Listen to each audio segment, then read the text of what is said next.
Imagine you wake up, look outside, and bask in the glory of snow. It's snowing outside, and it's gorgeous and picturesque, and then you realize, oh, I can't go anywhere. I can't leave. This is my day. Me, myself, and I. And that loneliness comes crawling back. Maybe you're familiar with loneliness. Maybe it only pops up every once in a while. Maybe it's an old friend. Hi, I'm Clarice Seaman, and I talk about philosophy, psychology, and big questions about life, answering them with my own research, personal research in my own life as a sensitive, spiritual girl. I'll give you tips on how to deal with these big questions in a way that makes so much sense. The rest of the world seems crazy for not thinking about them. Today, I want to talk about loneliness, because when it shows up, what do you do? How do you deal with that? It's one emotion that doesn't seem like it has an answer, except maybe, I don't know, go out and go meet people, but it's snowing. I'm not going anywhere. So today, I'm going to give you 3 different ways to deal with loneliness that are both fun and honoring what loneliness actually is.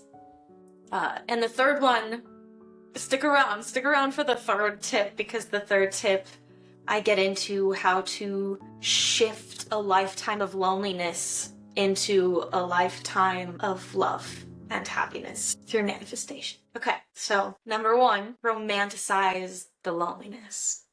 I don't know if you've experienced this when you are in a beautiful outfit and you have a glass of wine, or in my case, kombucha, and you're like, I could be the main character of a book right now. You light a candle, and nobody else is around. You're not performing. You're not doing anything for anybody else. You're just honoring the beauty that you bring to a space. Because I think we forget that your perspective matters too. You're watching this book. You're reading this book, and that's not nothing. So different ways to romanticize your life would be to dress up, of course, make your space look pretty, put on music, dance. And I'm talking, there are so many different ways to dance by yourself. My favorite way is to dance slowly, feeling every single muscle in your body. And that almost makes dancing turn into a massage and just like a sensually empowering activity. It builds your confidence and it makes you happy. And you're like, wait, this is free. Why have I not been doing this? Okay, so yeah, think of different ways to romanticize your life when you're alone. Cooking is another one.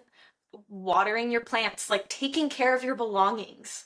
That's a big one. Making music. There's always just any of your hobbies. What have you not done in a while? Do the things for yourself. It doesn't matter that you have any other eyes on you or with you. Your perspective matters just as much. Okay, number 2. And this is my favorite one. You can throw a pity party. Hear me out. Hear me out. Because a pity party isn't just you alone, like this on the floor, sobbing. I'm talking about, like, emphasis on the party. Party. Okay, so you're getting your favorite ice cream, you're making cookie dough from scratch, you're grabbing your favorite snacks from the pantry, you're putting on your favorite, like, comfort movies, animated movies, or if you really want to throw, like, a proper pity party, you put on a sad movie. You put on a movie where you can cry and feel all of your emotions and get them out. Because the thing with emotions is that you have to feel them for them to go away. I don't know if you've met someone who's had a traumatic event happen in their life and they never processed it, so they still feel that emotion to this day.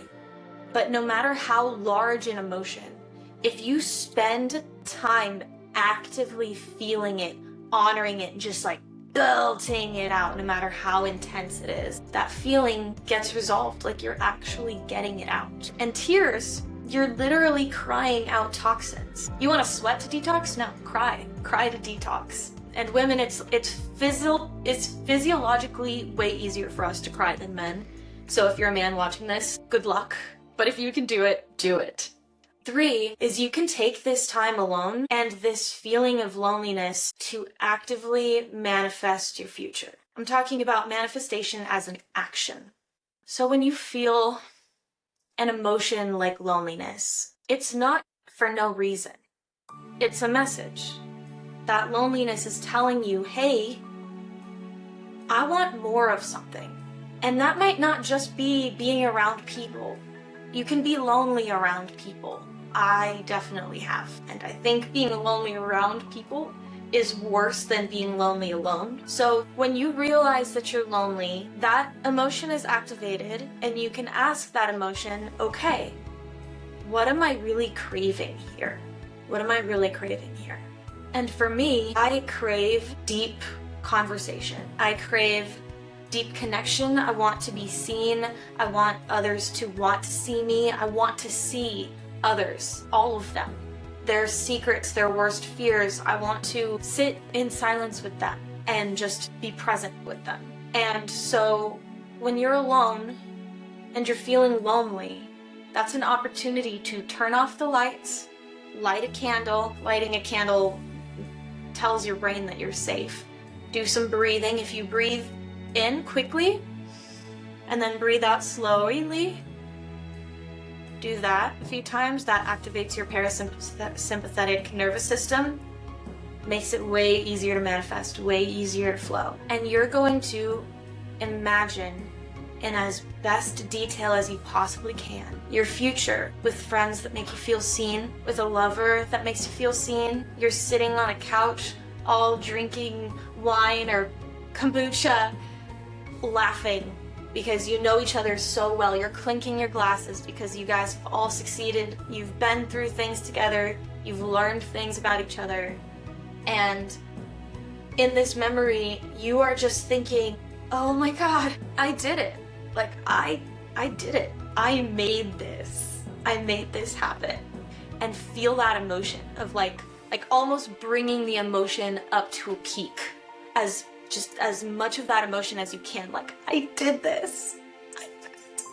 You know, and you can even do a little dance in your dark room with your little candle, and then you let it go, and you just sit in the joy of knowing that that's going to happen, and you're along for the ride. Something to avoid with manifestation is if you're constantly thinking about it. Like, let's say you set that manifestation and the next day you still don't have any friends, or you still don't have friends that see you. I'm gonna ask you to please don't be sad about that. Don't think, ah, shoot, it didn't come true, damn it, and then give up on that feeling. And I'm also gonna ask you not to continuously think about it. Like, oh no, has it happened yet? I want it to happen, I want it to happen, I want it to happen, I want it to happen. Because that feeling of wanting becomes your manifestation. And then you're no longer manifesting that joy of I did it, and you're now manifesting the feeling of I want it. And you can stay in that stage of manifestation for a very long time. I've gotten stuck there. I think everybody's gotten stuck there, whether they were like purposely manifesting or not. So yeah, just stay strong. Like, know that it's gonna happen. Expect it to happen. It's obvious. It has to. It's the law of the universe that it's going to happen. And when you're experiencing it not happening, just remember, oh yeah, I'm on my way there. I'm just enjoying the ride. I'm enjoying these friends. I'm finishing off these other things that need to happen until I get that. And that'll keep you on track. Okay, so today I talked about loneliness. We talked about romanticizing loneliness, throwing a pity party for loneliness, and actively manifesting. And with all three of these tips I showed you, none of them were like how to avoid the loneliness. It's not about avoiding it. It's about celebrating it. Every single emotion comes to you with a purpose, and all it wants is to be heard, and then it can be let go.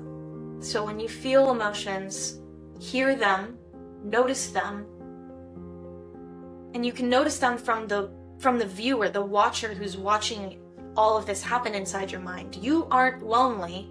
You aren't the feeling. You're experiencing the feeling. And it's safe to experience the feeling. And it's not going to last forever. I'm Clarice Seaman. Thank you for watching. I'm going to start making a lot more of these videos about philosophy, psychology, answers to the big questions, all under the lens of the female perspective, of baby witch perspective, like spiritual stuff, but as easy as it could be. Just the simple base stuff that will make your life happier, easier, and easier to understand and explain, which will help you grow better and deeper connections with other people, better and deeper connections with the world and nature and the good days and the bad days alike. I'm here to help you romanticize your life, so follow for more. Thank you.